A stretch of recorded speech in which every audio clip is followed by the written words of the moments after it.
Three top 25 teams got beat last night, so let's take you guys back to school with New York Post sports basketball reporter Zach Braziller. Let's get his thoughts on who's real and who's a fraud. Zach, got ourselves some early madness, and it ain't even March yet.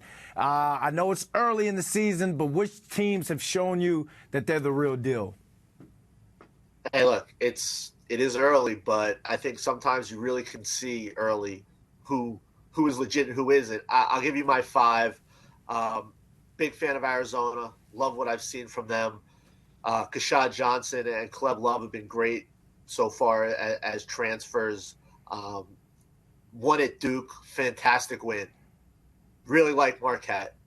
Brought back their entire team for the most part. Tyler Kolek's the best point guard in the country. Nearly beat Purdue in Maui, overwhelmed Kansas. Then we have UConn.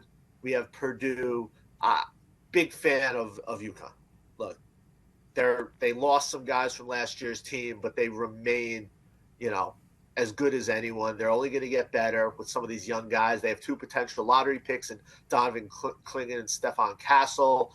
Dan Hurley is now one in March, as obviously from last year. And then look, Purdue, Zach Edey is dominant. National Player of the Year last year. I know everyone likes to say, well, Purdue's never going to get it done because they lost some games in the tournament early. But you heard the same thing about Jay Wright, that he would never get it done until he did get it done. They have continuity. They've been just absolutely terrific so far, winning that game over Marquette at Maui. Look, those are. And then look, I forgot to mention Kentucky. Kentucky has been terrific. Absolutely blew Miami's doors off on Tuesday night. They don't even have arguably their most talented player, 7-footer Ahmad Bradshaw, who's going to be most likely a one and done top 5 pick, 7-footer. Look, Kentucky really feels back. The shot creation is there. They're shooting a ton of threes. They're getting to the basket. I think John Calipari's got his best team in a long time. All right, so who do you think's overrated or they're frauds this year? Look, beginning of the year, I was down on Florida Atlantic. I thought people made too much of them kind of this year. They're still a good team. I don't think they're as good as their ranking of 12. I don't see it. I know they've had a few quality wins. Let's see what happens as they start to play some better teams. They get Illinois at the Garden on Tuesday.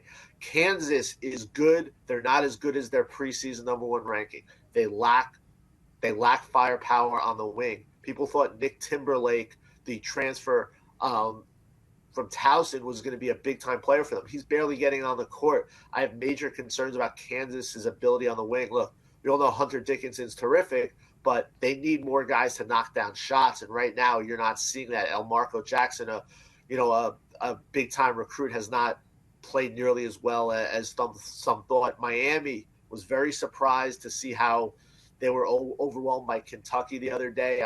They lost, Isaiah Wong, their best player from last year, and they really haven't replaced him. I know Matthew Cleveland, a transfer from Florida State, they have high hopes for, but he's yet to really show he can fill that void. Look, those are a few of them. It's early. This is going to change, but early on does show you some things. So let's go. I know it's early, so let's go even a crazy early prediction. Who could be a sleeper to win it all this year? Just throw somebody out there. That's a good one. I still really like Creighton. I do. I know they lost big to Colorado State, but I still really like Creighton. Ryan Kalkbrenner, Trey Alexander, Baylor Sherman, they have a big-time big three. They're a terrific offensive team. They've improved defensively in recent years. I really like Creighton. And then, you mentioned, and I mentioned them, Colorado State. Colorado State is really good. They took Creighton to the woodshed the other day. They're undefeated. They're a very, very good team out of the Mountain West. Big time potential there to be a potential Final Four team. Creighton and Colorado State. It's going to get interesting this basketball season for sure. All right, Zach, thanks for joining us, man. My pleasure.